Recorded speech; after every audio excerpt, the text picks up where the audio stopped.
Hello साथियों, मैं सौरभ कुमार सिंह।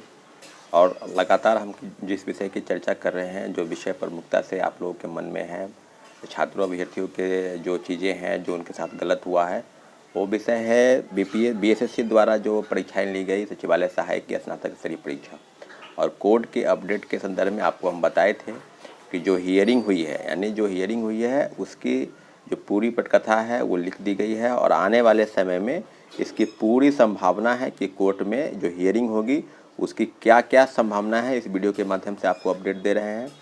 जो हियरिंग हुआ 25 को, उसके बाद ये निश्चित रूप से ये तय हो गया कि अगली जो सुनवाई होगी वो 5 सितंबर को होगी।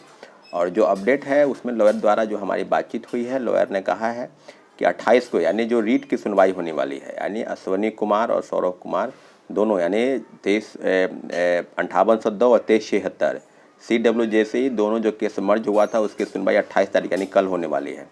तो कल जो केस सुनवाई होगी उसमें यही रिक्वेस्ट किया गया है। जो प्रिया कुमारी का जो PIL की सुनवाई हुई उसमें लॉयर की तरफ से ये रिक्वेस्ट किया गया था कि PIL और रीट के दोनों मामले की सुनवाई एक ही साथ हो जाए साथियों। तो जब दोनों मामले की सुनवाई एक साथ होगी तो निश्चित रूप से सुनवाई की जो गुंजाइश है, यानी जो केस के संदर्भ में जो भी डेट अपडेट होगा वो केस के दौरान ही माननीय उच्च न्यायालय के फैसले का हम लोग इंतज़ार करेंगे।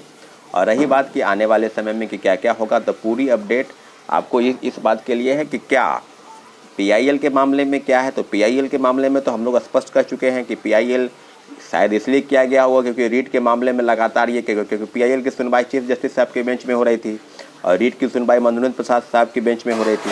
और जो हमारे रीट की सुनवाई करने वाले थे उनका ट्रांसफ़र कर दिया गया है।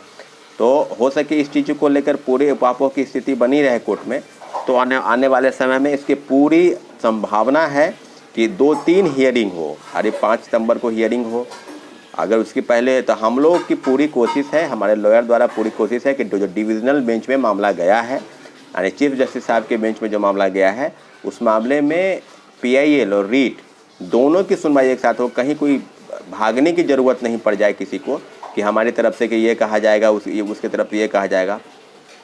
तो जो पुख्ता प्रमाण और सबूत है हम लोगों के पास, और आयोग द्वारा जो आर्थिक अपराध इकाई की टीम और जो सचिवालय सहायक BSSC बिहार कर्मचारी चयन आयोग पटना, उनकी जो हलफनामा में जो जिक्र जिस बात का जिक्र वही है कि पेपर लीक के संदर्भ में उन्होंने कहा है कि कॉलेज से पेपर आउट हुआ।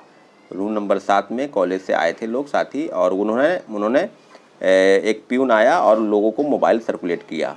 तो जो चीज़ें आप हलफनामा दिए हैं, जो कोर्ट में आपने एफिडेविट के रूप में दिया है, उस चीज़ पर अगर बहस होती है, 2-3 बहस अगर हो जाए इस पर, तो उम्मीद करते हैं कि फैसला निश्चित रूप से छात्र हित में आएगा। परंतु जब तक कोर्ट का फैसला नहीं हो जाता, हम लोग कोर्ट की प्रक्रिया में कुछ ज़्यादा चीज़ कहना नहीं चाहते। परंतु स्पष्ट है कि अब जो चीज़ें, क्योंकि लगातार समय लिया जा रहा था, 10 डेट ऐसा हुआ PIL का जो इस बात के लिए लिया गया कि हमारी तैयारी नहीं है। कभी पिटिशनर की तरफ से कहा जा रहा था कि हमारी तैयारी नहीं है, कभी बिहार सरकार के जो लॉयर हैं, आर्थिक अपराध इकाई की टीम के लॉयर या BSSC के लॉयर, उनके तरफ से कोई नहीं आता था, या कभी होता था कि वो बोल रहे हैं कि हमको थोड़ा समय दे दिया जाए। कभी इस बात के लिए हुआ कि रीट का मामला है, PIL की तरफ से ये कहा गया चीफ जस्टिस साहब के बेंच में कि ये मामला तो रीट का है। तो डेट लगातार बढ़ती रही और कोर्ट में भी ये हो। लेकिन छात्र अभ्यर्थियों की एक उम्मीद थी कि अगर परीक्षा के संदर्भ में ठीक है, डेट लेना एक ठीक है, लेकिन मेंस का जो रिज़ल्ट है उस पर कम से कम स्टे लगना चाहिए।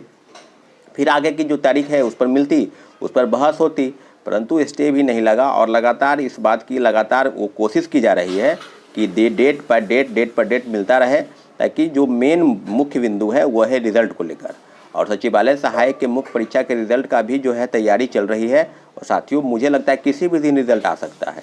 तो जब रिज़ल्ट आ सकता है तो फिर कोर्ट में ये कहने के लिए उनके तरफ से एक रास्ता खुल जाएगा कि मेंस का भी रिज़ल्ट आ गया। परंतु मुख्य बिंदु यही है कि हमारे लॉयर द्वारा जो कहा जा रहा है, और हम लोग भी यही चाहते हैं कि जो बहस होने की जो चीज़ें हैं उसमें बहस हो जाए। क्योंकि आपने जो हलफनामा 109 पेज का, फिर उसके बाद 5 पेज का जो दिया है दो बार, तो उस सब चीज़ों पर आप एक बार चीज़ों को देख लें और फिर आगे जो होगी उस पर बहस हो जाएगा। तो मुझे लगता है कि 5 सितंबर का दिन बहुत महत्वपूर्ण दिन है साथियों। 5 सितंबर के दिन PIL और रीट दोनों के मामले की सुनवाई होनी। कल जो है एक फॉर्मेलिटी होगा, रिक्वेस्ट तो कर ही दिया गया है और चीफ जस्टिस साहब भी बोल रहे हैं कि ठीक है, दोनों मामले की सुनवाई एक ही साथ हो जाए। तो उम्मीद करते हैं कि 5 सितंबर 2023 के दिन सभी लोग वहां मौजूद होंगे और पीआईएल और रीट दोनों मामले की सुनवाई, यानी पीआईएल के दोनों मामले की सुनवाई और रीट दोनों मामले एक साथ चलेंगे और उम्मीद करते हैं कि छात्र हित में कोई ना कोई फैसला जरूर होगा। तो आप लोगों से भी रिक्वेस्ट है कि अगर आप चाहते हैं पटना में हैं तो आप पटना हाईकोर्ट आएँ, वहाँ पर गेट नंबर 5 के पास आएँ। फिर जो भी जानकारी होगी अपडेट आपको हम देंगे जरूर, परंतु आपको अगर आते हैं तो एक बहुत बढ़िया होगा निश्चित रूप से। फिर मिलेंगे अगले अपडेट के लिए, तब तक के लिए आपका धन्यवाद।